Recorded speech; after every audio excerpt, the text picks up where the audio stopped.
so glad you guys are here, especially this week. This is my favorite week of the year here at the Rocket Center. It's where we bring home our alumni. And tonight, you're going to hear from some amazing individuals that are in our Space Camp Hall of Fame. They're going to tell you about their stories, about their careers, and how Space Camp influenced their life and influenced their career. And I can't wait for you to hear their stories. They're going to be really quick telling their stories so you can ask them some questions because I know you're going to have questions for them. So I'm going to turn this over to my dear friend, Major Filbert Smith.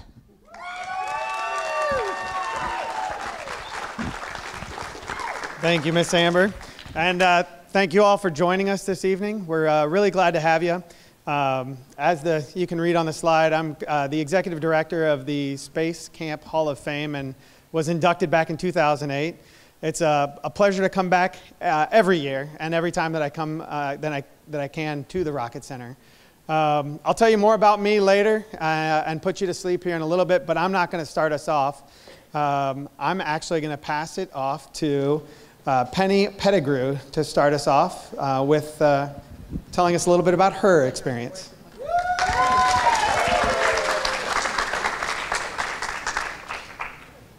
There I am. So hi guys, I'm Penny.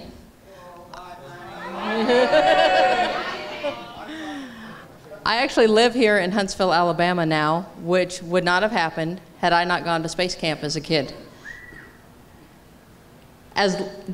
What you'll hear from us is that all of us growing up are just like you guys are today. We sat in the seats, we listened to all these presentations. Being at space camp helped get us to where we are today. Now, not to date myself and ourselves, because you're going to see this in several slides, but a lot of us learned about space camp from a movie that came out in 1986, the original Space Camp movie. At the time, I lived in San Diego, never been to Alabama in my life, never knew NASA was in Alabama. But at the end of that movie, on the screen, it said, filmed on location in Huntsville, Alabama. And after watching that movie, I said, Mom, I want to go there. And it took us several years to get here, because as you guys know, tuition isn't cheap, airfare and all that. So by the time I actually got here, I was a freshman in college. So then I had to go to the adult program. I couldn't go to the space camp program. I didn't get to dive in the UAT, and I didn't get to do all the cool things because it was only a weekend program. But coming here, I learned about teamwork. I learned that there's a whole bunch of cool jobs on the ground that help support the astronauts who work in space. I grew up wanting to be an astronaut. That was another reason I wanted to come here. Coming to space camp taught me there's a whole bunch of other cool things you can do besides being an astronaut, but still work at NASA. And I never knew that, because all you saw on TV were the astronauts. So that was my first taste of space camp, was back in 1989, and I did win the Right Stuff Award that weekend. Since then, I've come back 2 more times. I came back and did the full week-long adult space camp because I wanted to dive in the UAT and I wanted to do the long duration missions, things I never got to do before. And then I also, now that I'm a mom, I wanted to bring my daughter out. So we did the parent-child camp where she got to command the space shuttle and I got to be her co-pilot. And then on the ground, she got to be the flight director and I got to be her capcom. Now that was kind of interesting because my real job is I work at the Marshall Space Flight Center, right behind those trees over there, as a PACOM, or a Payload Communications Manager, which really means my real job that they pay me to do is I talk to the astronauts that live on the space station and help them do their science experiments. And the best training I got for that job is when I did my missions right here at Space Camp. You know, I have a degree in chemistry, and I have a degree in material science. And those are great, and I know a lot about science. But what taught me how to do my job was Space Camp. So now I basically do Space Camp for a living, and they pay me for it instead of I have to pay them for it. So it's kind of cool. I came back to Huntsville initially to go to grad school here because when I went to Space Camp as a kid, I found out NASA is here. There's a university over there across the interstate, and that university does a lot of space stuff. And going to grad school, what you learn is you have to focus on one particular area that interests you. And I was interested in space stuff, so why not go to a university that does space stuff? So that's why I came here, and I've been here ever since. I graduated from UAH. I went to work out at NASA. I've done lots of different jobs out there. Before I became a PACOM, I actually worked on this rocket right here. It's called the Ares 1 rocket. It was supposed to be the rocket that replaced the shuttle when the shuttle retired. So for a while, I was a true rocket scientist at NASA. So all those shirts that say it's not rocket science, yes it is, because I got to do it. And then when the shuttle program ended and this rocket program ended, we all had to figure out what do we want to do with our lives. And that's when I went down and started supporting the International Space Station at the Payload Operations Center. If any of you do the bus tour out of the Rocket Center, maybe after graduation, you'll go out and you'll see where I work. In fact, I was out there today with a group, I don't know if they came in here, from South Carolina that were out there touring. People actually pay to come see us work. How cool is that? That's when you know you have a cool job. So since I live here, and since I think I have a cool job, I like to share my stories and what I do with you guys and the public, because that's how we let everybody know, even though the space shuttles aren't launching anymore, NASA still exists. The space station still exists. You would be amazed how many people I talk to that don't realize that we have human beings living in space, and we have had for 18 years. And I know you guys all know that because you're here. But the more that we can share our stories and share what we know with the general public that isn't in Huntsville or around a NASA center, the more they can get excited about what's going on. So since I'm here, I volunteer out here at the Rocket Center. I talk to groups and just kind of share our story and hope to keep everybody excited about our space program. So if I can leave you guys with one thought, it's this. Like I said, I grew up wanting to be an astronaut. Obviously, I didn't make it. I did apply several times. I didn't make it. But the place that I got is still fun and cool because I'm still getting to work at NASA, doing space stuff, and I work with astronauts every day. So follow your passions. Follow whatever interests you. You may not get to the ultimate goal that you thought you were going after, but you'll never regret the journey in trying to get there because you're still going to end up somewhere pretty cool. So that's me in a nutshell. Now I'd like to hand it over to Dr. Danny Hackis.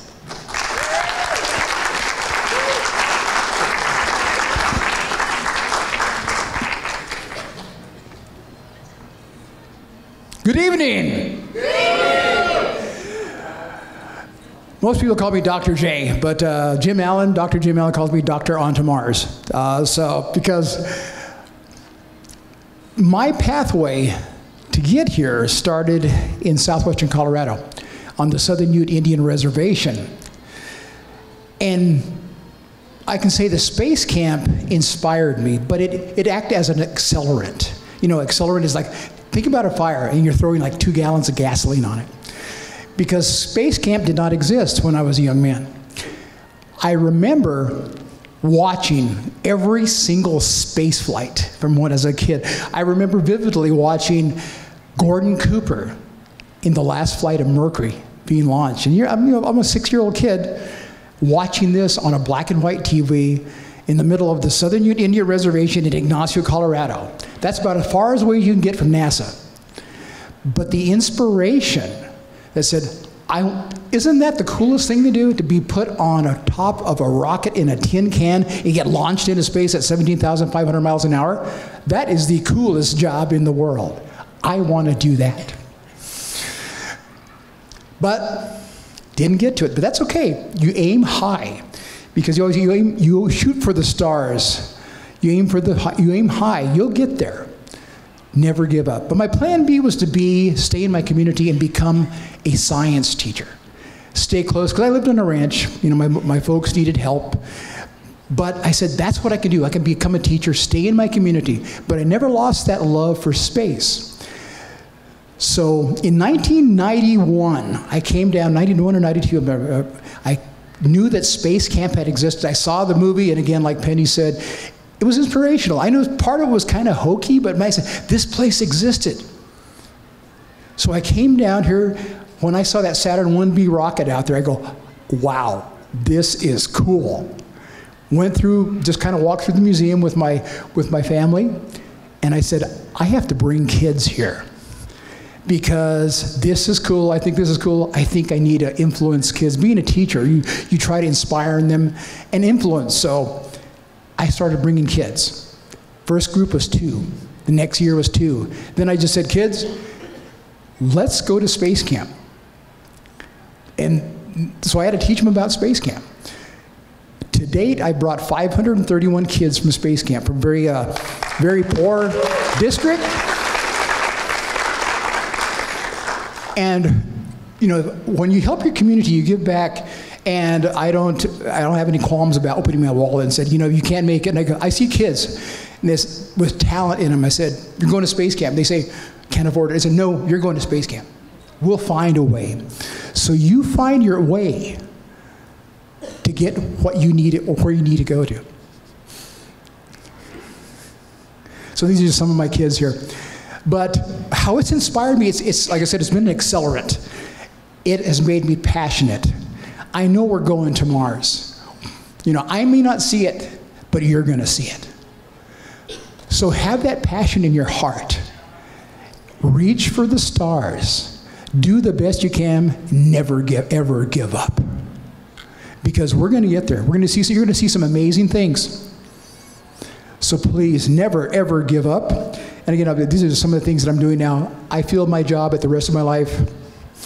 My brother and I were talking, I'm going to turn 60 years old this year. So I'm entering the 4th quarter of my life. I'm going to make it the best dang 4th quarter I've ever seen. So you inspire me. What can I do for you?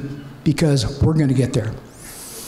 Because we're going to Mars. And you're going to help me out here because you're going to repeat after me. Okay, loudly. When I say, you say it back. On! To Mars! Excellent. Now, coming up, the phenomenal, the wonderful, Dr. Michelle Christensen!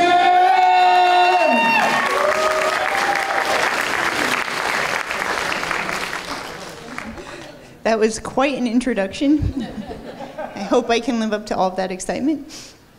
I'm Michelle Christensen, and my journey into the world of space started at 5 years old. My family went to Disney World on vacation, like a lot of kids do, and my brother got sick one day. He was probably 2 years old at the time. So my dad took me to Kennedy Space Center, and I saw the rockets, particularly the Mercury Redstone you see up in the upper corner, and I thought that was the coolest thing that I had ever seen. I went home and started reading every book, watching every documentary, trying to find out anything I could about space.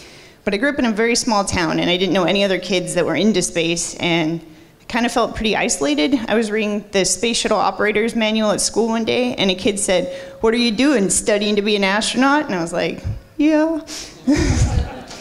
So, felt pretty isolated, pretty alone, and then I was watching TV one day, and there was this show on in the 80s called Double Dare, and the grand prize was a trip to Space Camp, and I thought, wow, that place looks like there's people like me, and it looks so cool, we're gonna go to space. So I told my mom I need to go there, and she said, start saving your money. So it took me until I was 13 years old. I saved up enough babysitting money to come to Space Camp. And I met people that were just like me. I made some of the best friends I'd ever made. We went to space. We, launched rockets. We did all this cool stuff that I wouldn't have been able to do if I wasn't working on a team with people that had interests like I did. So that was like a really cool experience for me. I needed more, so I kept saving. And in high school, I came back for Advanced Space Academy, and then that was another even more great experience. You do the extended duration mission and all the teamwork involved. Again, it was just such an inspiring thing for me and the rest of my career. I went to college, and in my first year, I got this letter in the mail saying, hey, we're looking for space camp counselors. And I thought, well, that sounds like a cool job to do for a few months. So I moved down to Huntsville and ended up staying for 3.5 years. I worked Advanced Space Academy. My favorite thing to do is teach briefings because I got to meet so many kids and share all that knowledge that I gained as a kid reading all those books and watching all the documentaries. I participated in a year-long tour around the country with our 10-foot inflatable astronaut tops, and we took some of the sims, including the MAT, around all over the country for a year and talked to all kinds of kids and families about what we do at Space Camp. And so that was pretty cool. And then I came back in 2016. I'm now working at Blue Origin in Seattle, and I met one of my coworkers, and she said, "Oh, Space Camp, that sounds so cool. I wish I could have done that." And I said, "You know, they have it for adults." So we came back and went to Space Camp just 2 years ago, so that was really fun. So all this inspiration and teamwork taught me a lot of stuff that's really pushed me into my career. So one big thing, you know, I said I never left Huntsville. It took me 3.5 years of working here. And then I realized that all these people in Huntsville, all these college students, were getting really cool jobs while they were in school. So I transferred to UAH and got a job in the Propulsion Research Center at Marshall Space Flight Center. And one of my first jobs was building in the upper right corner, that apparatus. It was a test bed for studying rocket engine injectors. I had a budget and a lab and everything, so I found a shop vac and some things that I bought at Home Depot plumbing department, and built up this thing, which helped me get a research job in grad school at Penn State. When I finished my PhD, I got a job at Blue Origin, which is pretty cool. If you haven't seen any of our videos, you should look them up online. We were the first company to launch a rocket to space and land it back on the ground vertically. So that was a pretty cool thing to be a part of.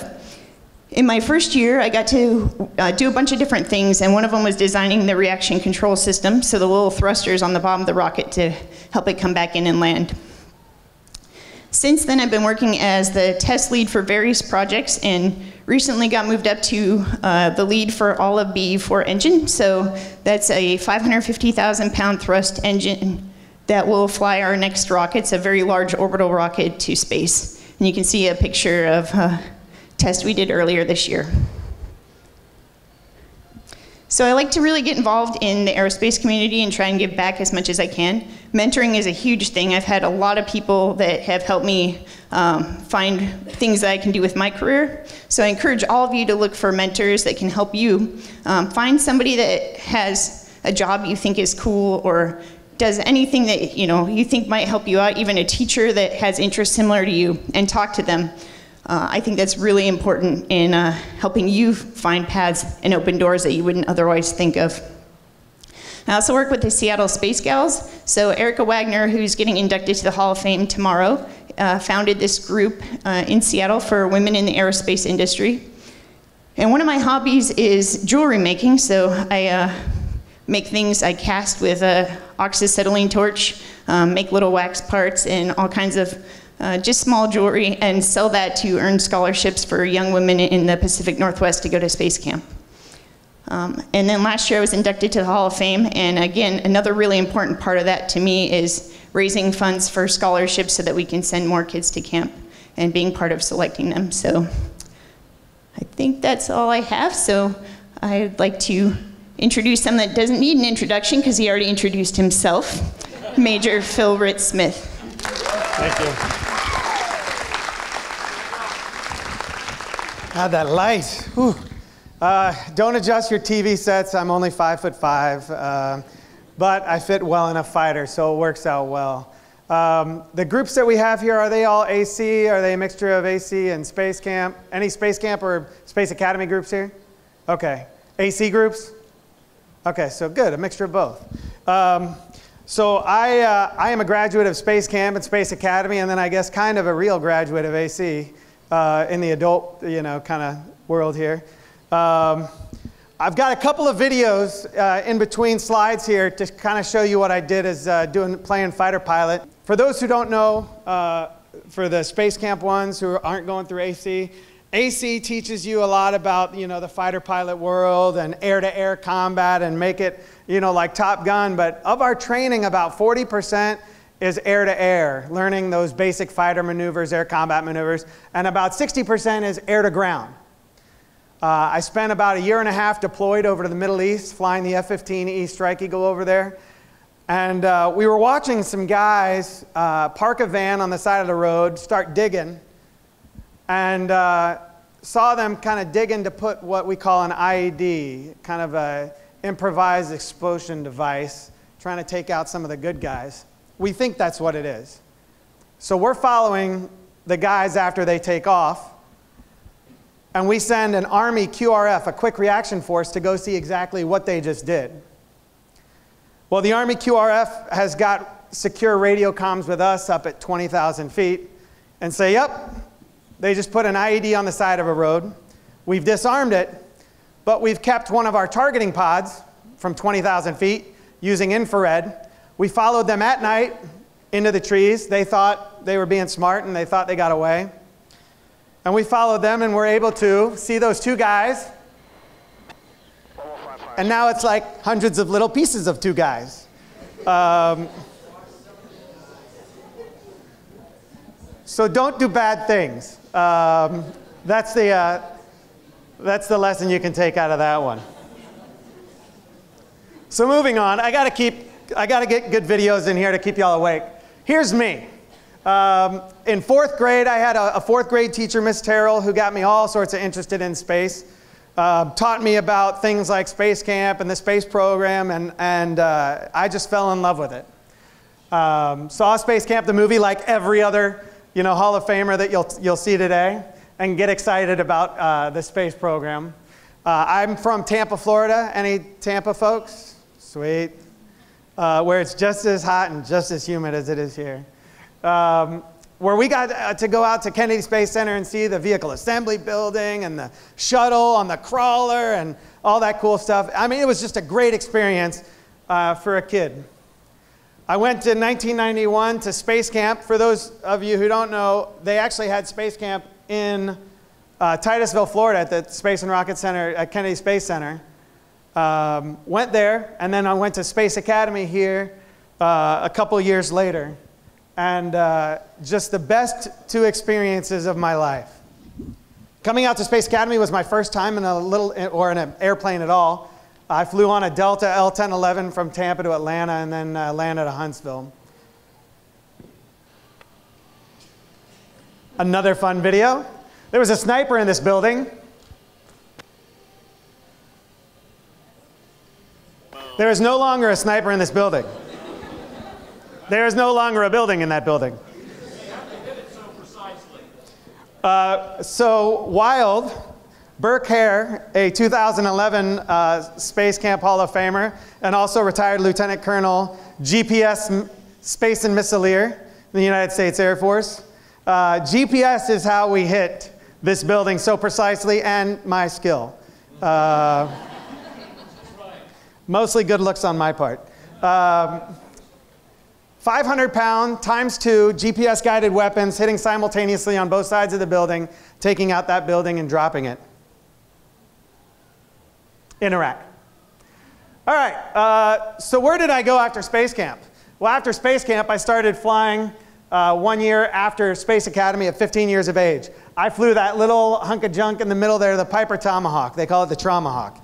I started flying lessons. I had 3 jobs to pay for the flying lessons, because my parents were like, nope, you're going to crash, you're going to die, I'm not paying for you to die in a little airplane. So they said I could pay for me to die in a little airplane. Luckily that didn't happen. Learned about the Air Force Academy and the cool things that it offered. Was able to go to the Air Force Academy once I got accepted. Went off to pilot training and got to fly the T-6A Texan II, the T-38 Supersonic Jet Trainer, and then was lucky enough to graduate high and was a distinguished graduate and got to go fly my first choice, the F-15E Strike Eagle, the world's premier air-to-air and air-to-ground strike fighter. We got cool things like F-22s and F-35s, and those are all hunks of junk compared to the Strike Eagle. We can carry more gas, more missiles, and more bombs than any other fighter out there. We're not, stealthy. You know, we don't have thrust vectoring, but when, you know, you got to get the job done, carrying 15 bombs and, you know, 4 to 8 missiles is pretty good. I went operationally and got to deploy to Iraq and Afghanistan and make those pretty videos that I've already showed you. After that, I became the Air Force's F-15 air show demonstration pilot and got to show off the F-15 at air shows around the world, everywhere from, you know, United States. I went over to Dubai, over to Santiago, Chile, up in Canada, Mexico, wherever, and demonstrate the capabilities of the F-15 in front of millions of folks. Currently, I'm a reservist in the United States Air Force at U.S. Central Command. U.S. Central Command's in Tampa, Florida, and we are responsible for the Middle Eastern AOR, the area of responsibility. So we kind of run the war in Syria, Iraq, Afghanistan, and kind of all those places. And I'm also an airline pilot at Delta, flying the 757, 767, pilot mentor and duty manager. This is a 500-pound, I don't need you and your GPS, Wild Burke, laser-guided bomb taking out a building in Baghdad, Iraq. There are other options to kill things, not just GPS.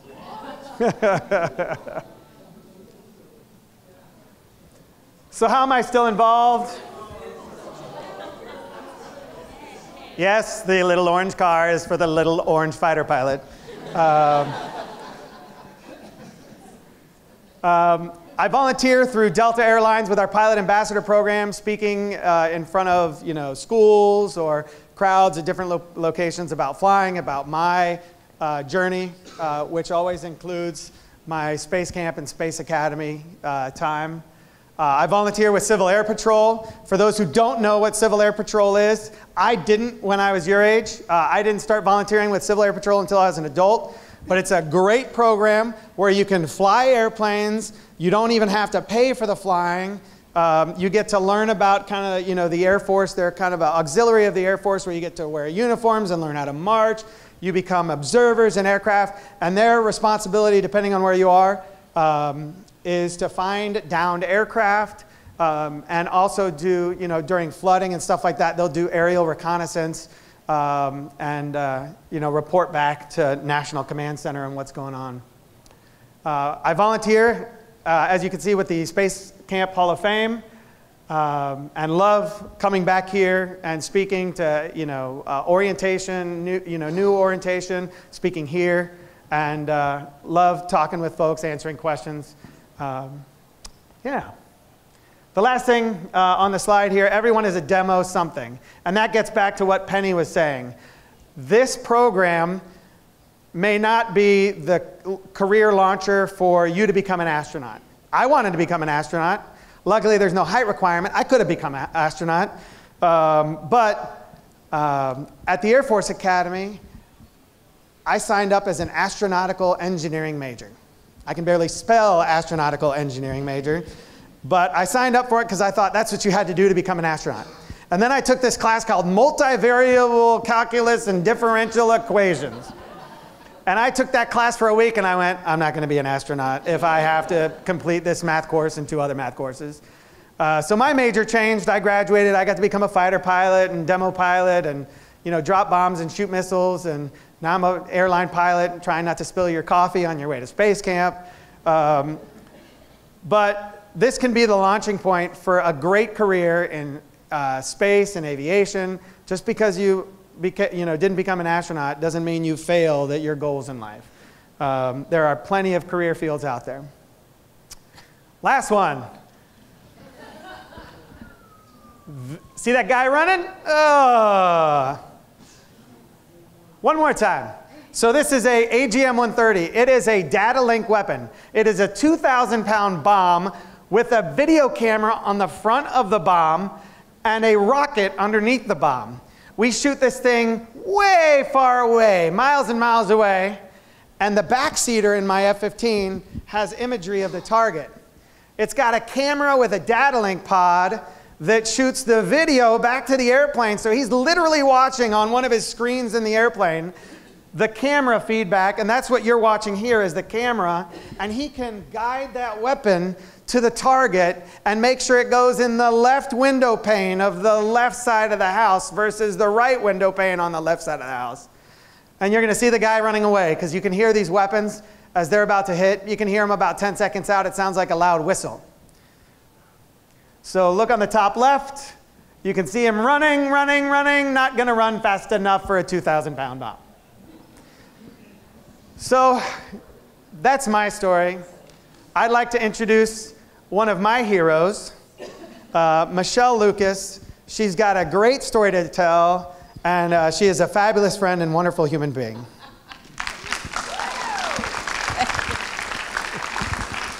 I'll be honest, I'm not real sure how I'm supposed to follow that, so we'll see how this goes. Good evening, you all. I am so happy to be here. It's a little bit like old home week for me. I come back and I get to see my family. This place changed my life, and I hope that you're finding this place to be special, and I hope you're making friends that perhaps you'll be able to keep in touch with for the rest of your life. I have friends that I'm still in touch with from back when I came here to Space Camp. I, like everybody else, I watched Space Camp the movie. It came out, and I ran up to my mom, and I'm like, Mom, Mom, Mom, Mom, Mom, Mom.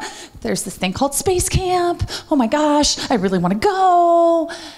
And I don't know exactly what my mom said, but to paraphrase, I'm pretty sure it was along the lines of, oh honey, that's so wonderful. I really want to support your dreams, and it sounds amazing, but I'm pretty sure it's more than $5. So I'm pretty sure we can't afford it. I grew up on the south side of Chicago.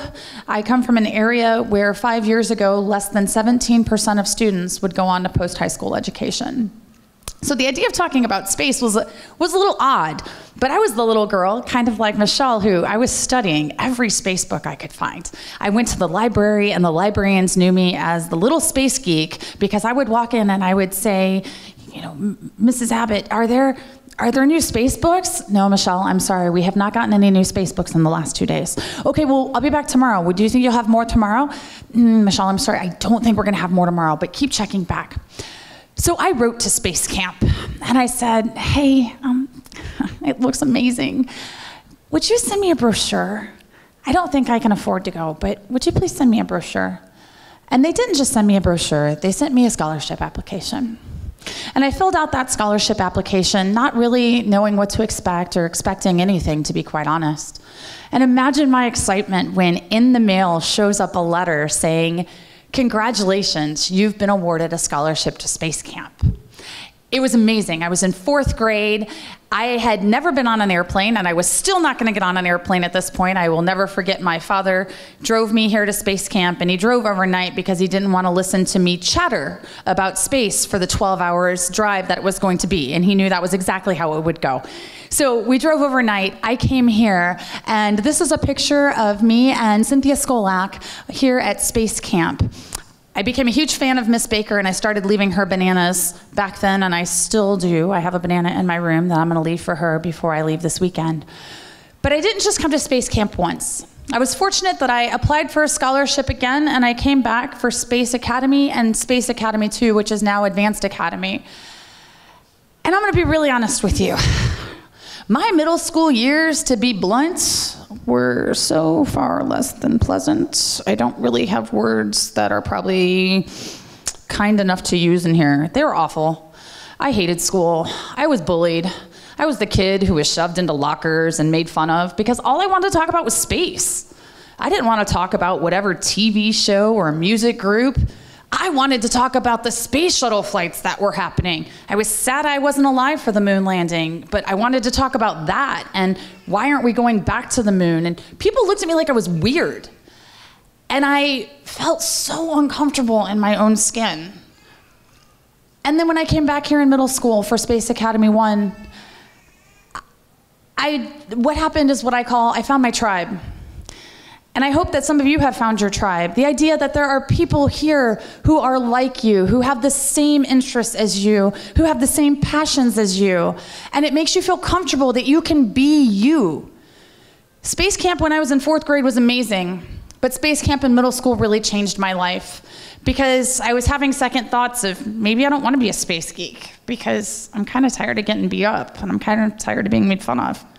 And so coming here and finding my tribe, it made all the difference in the world. And I'm so thrilled that I still get to come back. And now all of you, I think, are part of my tribe because I look at the whole Space Camp family and the Space Camp alumni family as part of this amazing tribe.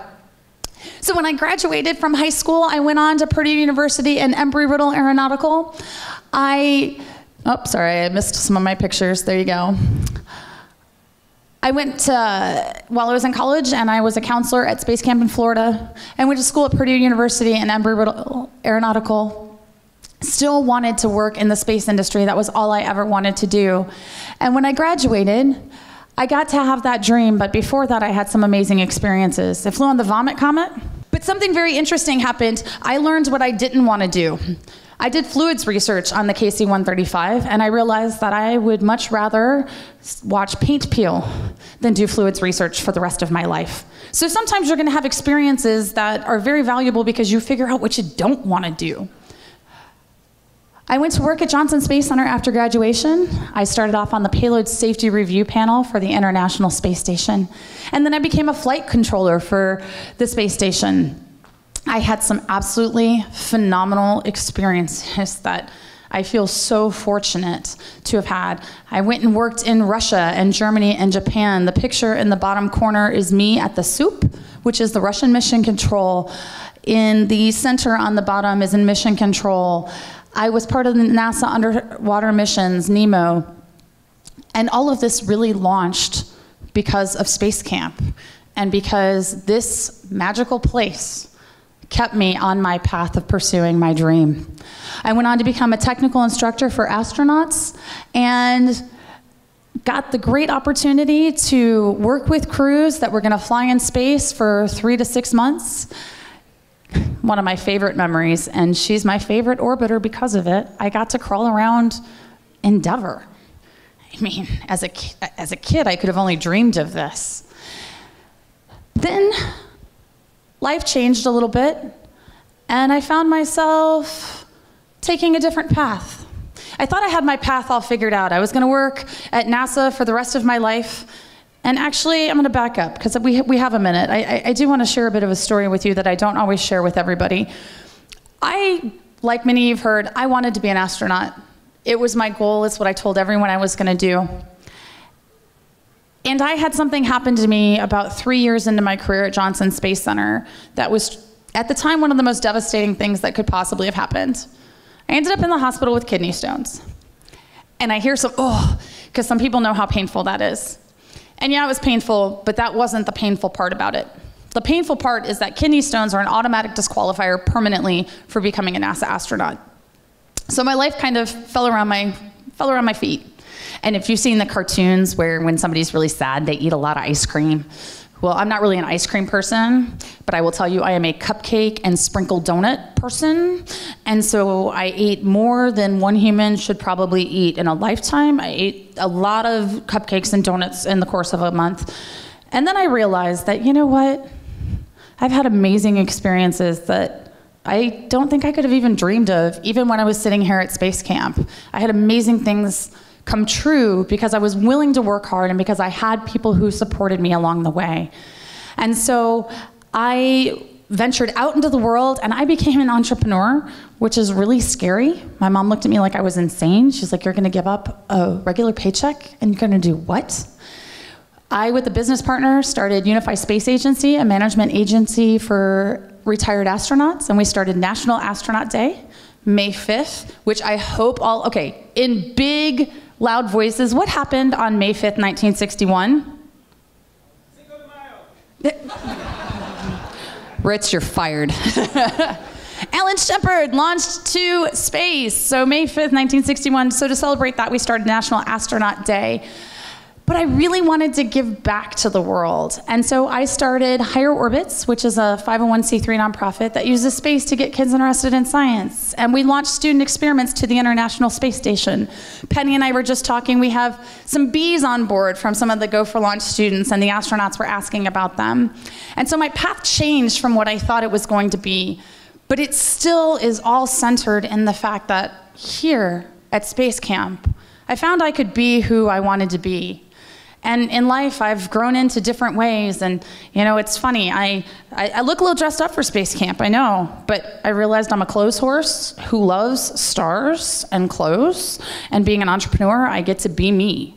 And so I want to encourage you a few things before I go here. I'm a big believer that space inspires, and I hope that you've been inspired here this week. But I think it's your job now that you've been here to leave here and inspire somebody else. You may not know whose life you'll affect down the road if you go and share your Space Camp story. Harry Weiner is going to be here this weekend, and he is who created the movie Space Camp. And it was such a magical moment a couple years ago when we inducted him into the Space Camp Hall of Fame to be able to share with him how much his movie meant to me and how much it meant to Penny and Ritz and Danny and Michelle. I'm sorry, Michelle wasn't here at that time, but I know she's going to share that with him this weekend. He had no idea how big of a deal that movie was to all of us. So please go back and share your experience with somebody else, somebody at school, a little brother, a little cousin, a niece, anybody, share. Because whether you want to be a rocket scientist or a fashion designer or anything in between, space is inspirational, so please share that. And let me echo what everyone else has said, follow your passion. And your passion, you may think it is one thing now and it may change down the line, and that is okay. Embrace that. I'm a space geek. I've learned to embrace it, and I love it. And this picture was taken recently. I still visit Miss Baker's grave every time, and I'm always happy to come back home here to my Space Camp family. How did you overcome doubts about yourself? How did I overcome doubts? That's a really good question, because like some of the folks here, you know, have already talked to, liking space as a kid may not have been the coolest way to go. Being a female in a scientific field, I still got hit with roadblocks. In grad school, I had a professor on my thesis committee who was against women getting PhDs. And this is a person that controlled whether I was going to get that PhD. You're going to hit roadblocks no matter what you do. This is for men and women. You're going to hit roadblocks. The only part you can control is how you respond to those roadblocks. Whether you believe them when they say you can't do it because you're a girl, or whether you take that as your motivation to say, I'm going to show you I can do it because I'm a girl. And you go around that roadblock. You go through that roadblock. You go under, you go over. You do whatever you have to do, and don't let anybody else tell you no. Like Penny said, go around the roadblock, make a new road. I was not a football player. You know, a lot of Air Force Academy graduates or attendees, you know, are baseball captains, football captains, you know, soccer, you know, superstars at their school. Because you have to do well academically, you have to do well outside. You know, they don't want the kid that's got a 5.0, 4.0 GPA and does nothing else. They want the well-rounded guy. Find a path that is yours. You don't have to play football. You don't have to be on the girls basketball team and be the captain. I played on our golf team just to kind of check the box, to play a sport. But I was a band nerd. I played trumpet and band. I was our band captain. I was an all-state trumpet player. And that leadership opportunity, when I went in front of my congressman and said, I would like you to send me to the Air Force Academy, because you have to get a congressman or a senator to recommend you. But that leadership that I had from band, whether it's band or Civil Air Patrol or chorus or service clubs, have a leadership opportunity in whatever you do. It doesn't, there is no one set path. And that's what enabled me to get off to the Air Force Academy and on through pilot training. Do I know anyone else who leaves bananas for Miss Baker? Well, I'm very happy to say that oftentimes when I leave bananas for Miss Baker, she already has some bananas. So I love that other people leave bananas for Miss Baker. And if anybody's on Twitter, she has a Twitter handle as well. Burke, did you have something you wanted to share? Thank you. No, so Ritz is Air Force and went to the Air Force Academy. So finding a way, I think you're kind of getting the theme about finding a way, all right? So I applied for the Air Force Academy 3 times. I was nominated twice. I went to a program my freshman year of college that the Association of Graduates paid for. I never got an appointment. I never went to the Air Force Academy. I went to Air Force ROTC, and I found a way. Got a pilot slot, lost that pilot slot, got the pilot slot back, lost it again, and wound up finding my way back into space and flying the GPS satellites and being in his kill chain to get the bad guys. So find the way. Amber, thank you very much for putting this together. Thanks for taking care of us. That's all we've got. If you have more questions, come on down. We're happy to talk to you guys, happy to answer them. But yep. Just real quick, do you guys know that we have a Space Camp Hall of Fame, Space Camp Hall of Famer in space right now? Yeah? Who is it? Serena. Yes, Serena is up in space right now. She is our 4th Space Camp alumni to fly into space.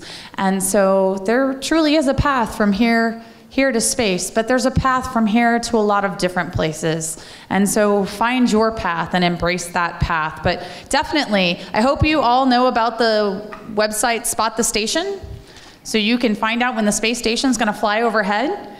You can do like all of us, find out when it's gonna be near you, go outside and wave to Serena. I wave, and I am convinced that every time she is waving back, and she's always happy to wave to Space Camp alumni.